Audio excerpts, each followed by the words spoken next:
నమస్తే, welcome to Suman TV. నేను Vishnu yes. ప్రస్తుతం నాతో పాటు ఆల్ఫా అసెట్ ఫిన్సర్ నుంచి AMFI and NSC registered wealth manager Peta Hemant Prasad garu ఉన్నారు. సార్ తో మాట్లాడదాం. సార్, హేమంత్ గారు నమస్తే సార్. నమస్తే సార్. సార్, ఒక చిన్న ఇన్వెస్ట్మెంట్ రిక్వైర్మెంట్ గురించి మాట్లాడుకుందాం. Okay sir. అంటే చాలా మంది అడుగుతుంటారు, సార్ మీరు ఎక్కువగా కోట్ల రూపాయల గురించి మాట్లాడుతుంటారు. కోటి రూపాయల ఇన్వెస్ట్మెంట్, 2 కోట్ల ఇన్వెస్ట్మెంట్, 3 కోట్ల ఇన్వెస్ట్మెంట్ అంటుంటారు కదా. అందరికి సాధ్యపడదు కదా సార్. అవునులేండి సార్. కోట్ల రూపాయల ఇన్వెస్ట్మెంట్స్ అందరూ చేయలేరు. అవునవును. కొంతమంది ఒక 5 లక్షలు, 10 లక్షలు, 15 లక్షలు ఇన్వెస్ట్మెంట్స్ చేసుకోగలరు కదా. ఓకే. ఇప్పుడు ఒకవేళ చేతిలో ఒక 10 లక్షల రూపాయలు ఓకే క్యాష్ ఉంటే ఒక 5 సంవత్సరాలు బ్యాంకు ఫిక్స్డ్ డిపాజిట్ చేసుకుంటే అక్కడ ఉన్నటువంటి లాభ నష్టాలు ఏంటి? లేదంటే అదే 10 లక్షల రూపాయలు తీసుకెళ్లి మ్యూచువల్ ఫండ్స్ లో ఇన్వెస్ట్ చేసుకుంటే ఒక 5 సంవత్సరాల పాటు వదిలేస్తే ఇక్కడ ఏ స్థాయిలో రిటర్న్స్ వస్తాయి ఏంటి, ఇక్కడ ఉన్న ప్రోస్ అండ్ కాన్స్ ఏంటంటూ కూడా చాలా మంది అడుగుతుంటారు. కాబట్టి ఒక 10 లక్షల రూపాయలు ఇన్వెస్ట్ చేయగల వాళ్ళ కోసం ఏం చెప్తారు? Okay sir, very good question sir. ఇప్పుడు ఇక్కడ ఏంటంటే మనకు బ్యాంక్ ఎఫ్డీస్ అన్నారు. బ్యాంక్ ఎఫ్డీలో 10 lakhs ఇన్వెస్ట్మెంట్ ఒక 5 years కి. ఇప్పుడు ఇక్కడ ఈ సినారియోలో మనం చూద్దాం సార్. ఇప్పుడు బ్యాంక్ ఎఫ్డీ అనేది ఆన్ అన్ యావరేజ్ 6.5% రిటర్న్స్ ఉంది. 6 to 7 max. 6 to 7%. మన మ్యూచువల్ ఫండ్స్ అనేది లాంగ్ టర్మ్ సార్. ఇక్కడ లాంగ్ టర్మ్ అనేది మనం అండర్లైన్ చేసుకోవాలి. లాంగ్ టర్మ్ సిఏజిఆర్ అనేది ఆన్ అన్ యావరేజ్ 12% అని చెప్పుకోవచ్చు. ఇక్కడ ఫస్ట్ క్లయింట్ అనే ఒక వ్యక్తి, ఒక ఇండివిజువల్ ఫస్ట్ అతని రిస్క్ ప్రొఫైల్ ఏదో చూసుకోవాలి సార్. మనకి అతని రిస్క్ ప్రొఫైల్ ఏంటి, అతను మామూలుగా లాంగ్ టర్మ్ ఇన్వెస్టరా, షార్ట్ టర్మ్ ఇన్వెస్టరా, అతని యొక్క ఫైనాన్షియల్ గోల్ ఏంది, లాంగ్ టర్మా షార్ట్ టర్మా, ఇది ఫస్ట్ అసలు అసెస్ చేసుకొని దాన్ని బట్టి అతని ఇన్వెస్ట్మెంట్ డెసిషన్ అనేది తీసుకోవాల్సి ఉంటుంది అనమాట. ఇక్కడ మీరు చెప్పిన సినారియోలో బ్యాంక్ ఎఫ్డి కేసులో చూద్దాం సార్. మనకి 10 lakhs 5 years మెచ్యూరిటీ అనుకున్నాము.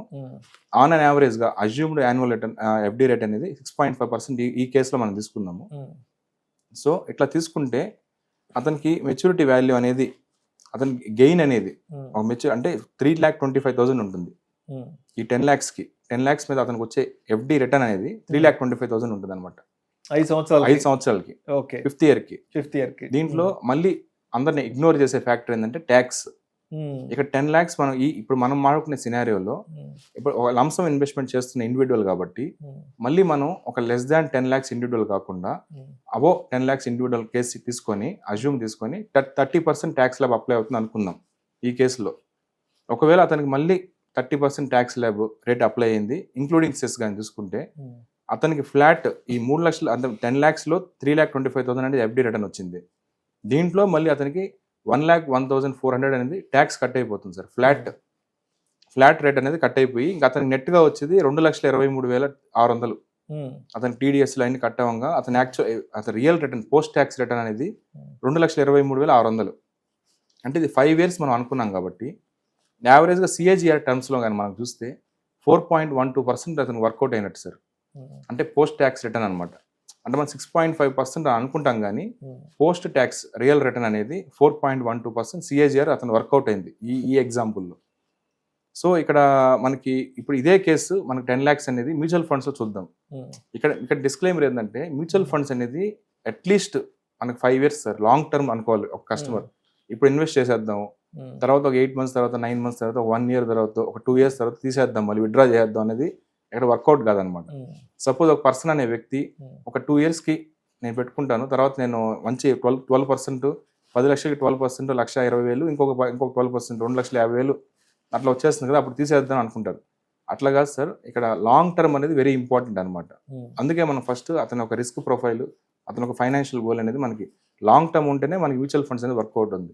Less than 5 years, less than 3 years అనుకోండి మనకి బ్యాంక్ ఎఫ్డీలో పెట్టుకోవడం మంచిది. ఎందుకంటే ఇప్పుడు అగ్రెసివ్ కస్టమర్ ఉన్నారనుకోండి సార్, అగ్రెసివ్ రేట్ అందుకే అతను రిస్క్ ప్రొఫైల్ ఏంటంటే పర్లేదు లాంగ్ టర్మ్, నాకు ఇప్పుడు ప్రజెంట్ షార్ట్ టర్మ్ లో క్యాష్ నీడ్ లేదు అట్లా అనుకున్నప్పుడు ఒక 5 years నేను మ్యూచువల్ ఫండ్స్ లో పెట్టుకుంటాను అనుకున్నప్పుడు ఇక్కడ సినారియో చూద్దాం.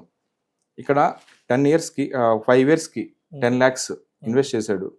12% average assumed CAGR 12% as per the guide lines మనం అజ్యూమ్ చేసుకుంటే అతనికి వచ్చే రిటర్న్ 10 lakhs మీద అతనికి వచ్చే రిటర్న్ 7,62,000 ఉంటుంది సార్. 5th year కి పోర్ట్ఫోలియో బ్యాలెన్స్ అనేది 7,62,000 దానికి యాడ్ అయి ఉంటుంది. సో ఇక్కడ మన ట్యాక్స్ కంపోనెంట్ మళ్ళీ మనం చూస్తే కనుక 12.5% అంటే మోర్ దాన్ 1 year ఇన్వెస్ట్ చేశారు కాబట్టి long term capital gains tax అనేది అతనికి పడుతుంది. అంటే 12.5% పడుతుంది సార్ అతనికి. మనం ఇంతకుముందు మనం మాట్లాడుకున్నట్టు లాంగ్ టర్మ్ క్యాపిటల్ గెయిన్స్ ట్యాక్స్లో మనకి 1,25,000 వరకు ఎగ్జంప్షన్ ఉంటుందన్నమాట. సో ఇక్కడ ఈ 7,62,000 రూపాయలలో 1,25,000 మనకు ఎగ్జంప్షన్ పోగా 12.5% ట్యాక్స్ లెక్కన అతనికి 82,810 రూపీస్ పడుతుంది అనమాట. ఈ 7,62,000లో 82,810 అతని ట్యాక్స్ పోగా అతని మిగిలే పోస్ట్ ట్యాక్స్ రిటర్న్ అనేది 6,78,190 రూపాయలు ఉంటుంది సార్ అతనికి. 6 లక్షలు అంటే ఇది సిఏజిఆర్ టర్మ్స్ లో కనుక చూస్తే 10.92% సిఏజిఆర్ ఇక్కడ వర్కౌట్ అయింది అతనికి. వేరే ఇంతకుముందు మన బ్యాంక్ ఎఫ్డీలో చూసుకుంటే కనుక 4.12% సిఏజిఆర్ వర్కౌట్ అయింది. అంటే ఇక్కడ మనం ఏంటంటే మీరు ఎఫ్డీ చేయబాకండి, మీరు వచ్చి మ్యూచువల్ ఫండ్స్ చేయండి అని మనం కాదు. అతను ఆ పర్సన్ యొక్క రిస్క్ ప్రొఫైల్, అతని రిస్క్ ప్రొఫైల్ లాంగ్ టర్మా షార్ట్ టర్మా, అతను ఒక ఫైనాన్షియల్ గోల్ ఏంది, ఆ బేసిస్ మీద అతను డిసైడ్ అయ్యి ఒక ఇన్వెస్ట్మెంట్ డెసిషన్కి వచ్చి అతని ఈ ఆప్షన్స్లో అతను ఏది బెటరో అతనే చూస్ చేసుకొని అతను డిసైడ్ అవ్వచ్చు సార్ మనకి. సో అంటే మొత్తానికి ఇన్వెస్ట్మెంట్ ఏదైనా సరే వాళ్ళ గోల్ ఏంటి, వాళ్ళ గోల్ ను బట్టి అవును అక్కడ ఉన్న రిస్క్ అపెటైట్ ఏంటి, అవును. సో ఇన్వెస్ట్మెంట్ ఆప్షన్ అనేది మనకి ఎంతవరకు సూట్ అవుతుంది అనేది ఆ లాభ నష్టాలు వారే బేరీజ్ వేసుకుని ఏ ఇన్వెస్ట్మెంట్ అయినా చేసుకోవచ్చు సార్. అవును sir. Right sir. Thank you so much. Thank you sir.